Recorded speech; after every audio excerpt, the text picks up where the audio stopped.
There's a cause worth fighting for. Our families are worth fighting for. It's not easy. It's not easy to hold your family together. It's not easy to raise children in the times in which we live. Everything seems to be against the family and against the home. But when we decide that our families are a cause worth fighting for, God said, then I will fight for you. Fight for your family. Fight for your marriage. Don't give up on it. Fight for it. Fight for your wife. Fight for your husband. Fight for your sons and your daughters, because Satan is on a rampage and he wants to destroy the church, but he can't destroy the church without destroying the home. The story is told in the Northeast of a famous attorney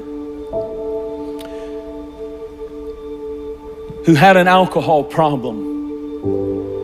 And he's very successful, and on the way every day to his law practice, he would walk on the streets of Chicago past a bar, and he would slip in for a morning drink and then go on to his office, and he did it every day. One day as he was walking, the snow was lightly falling. He heard a noise and turned around, and he saw his little 6-year-old boy.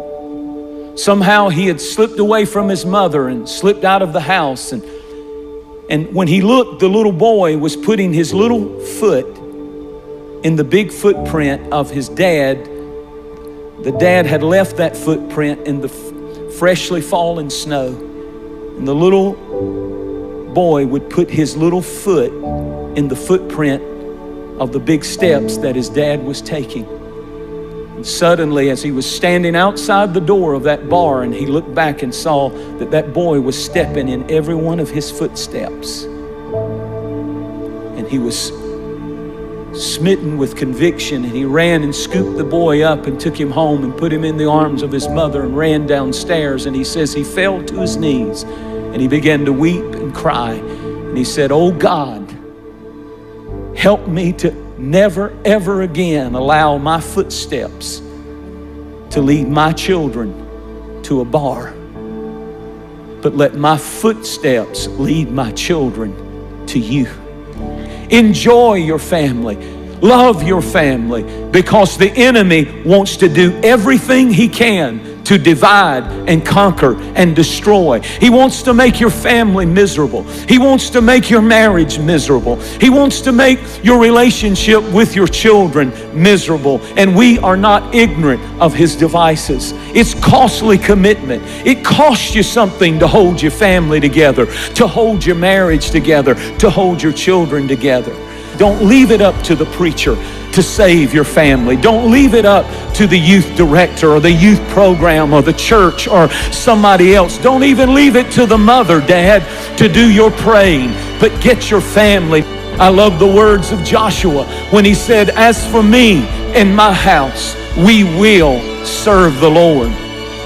I want to say to parents and people who are here, fight for your family.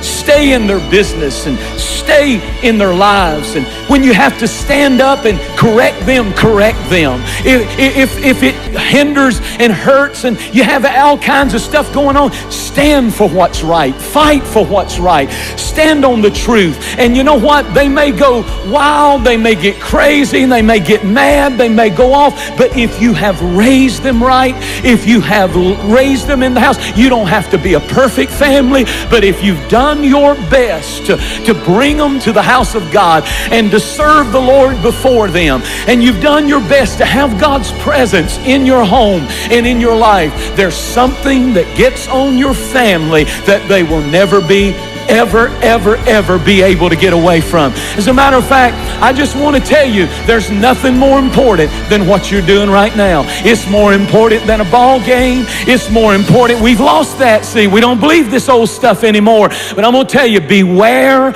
of dangerous distractions that take you and your family away at critical times when the children need to be in the house of God. We're fighting for our families. Every time we get up and bring them to church, every time we open the Bible and pray, we're fighting for our families from this day forward. I want to ask you a question. Where are your footprints leading? All that's going to matter when you are on your deathbed is where did my footprints lead them? If you're leading your children to Jesus, if you're leading them to serve Him above all, prioritizing Him above all, then you're leaving the greatest legacy any parent can ever leave.